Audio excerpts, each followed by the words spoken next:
Dans les années antérieures, la saison sèche était une période propice à la vente des habits dits vêtements contre le froid dans les marchés de la friperie de la ville océane. Aujourd'hui, la courbe de vente y a largement dégringolé. Laura Zingapembelo est descendue au marché de la Liberté pour ce sujet. Voici son reportage.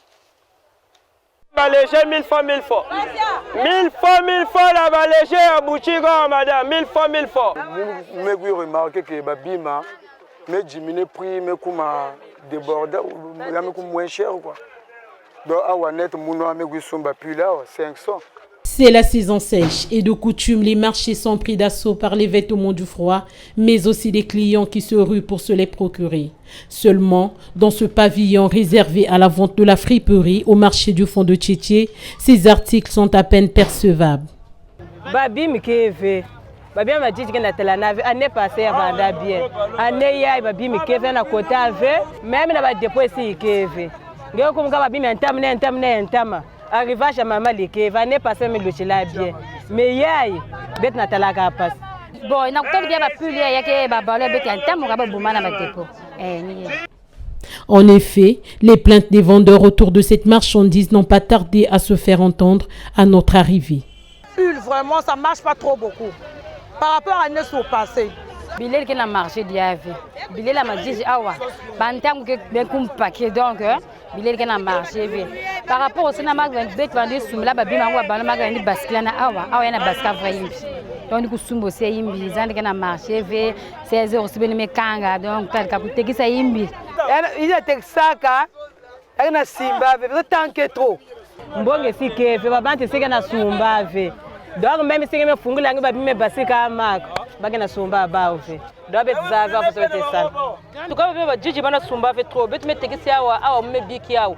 Me côte na ba dine ba controverse me comme on dirait presque 2 semaines. Bana sumba parce que tarme le jil trop. En tout cas tarme le jil trop bana sumba ve yawo. Babi mama jiji na marché ve. Là bana tekisa na kwenda ve. Donc babatu yima sumba tete ba nemeluta ni gabana loata. Ni beta tekisa ba léger beto. Si certains vendeurs se sont plaints des méventes, d'autres par contre se sont focalisés sur l'heure actuelle de fermeture du marché. Parfois, je me bien. Mais c'est un mécanga.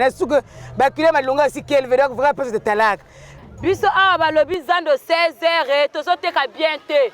Zando ezofongwa ma 7h 16h bokangi. Mbongo eza ya kokufa mbongo eza te mais tozoteka bien te. Soki ekomi 16h babandi kolanda biso na bashikota donc tokomi mal à l'aise. Mais beto wa zali mekuma kubanda na 7h 16h zando mekanga. Mena beta zaba mina ok na 16h zali kuma mouvement mena bet 16h bet kukanga bet vena zaba. Awa dia bagana projet ko katu betawa bet vena zaba ko toka Félix bet. Donc bato la mairie bata bet souci. Ba futu beto membre beta area zando. Moi ba chef zando yo ba comment créer ba activité na bango na kati ba poche na biso ba coopérer. Bon na Congo ba société ya ebelete. Bon biso to ba vendeur tozo débrouiller. Bon biso tozo bunda po tozo moi ba 1000 francs ba 2000 to lesa bana to futa bandako. Mais sikoyo ba président zando ba chef zando 16h pour okanga. Mais na 16h wana ni heure wana kutu biso tozwaka moi ba client pour permettre biso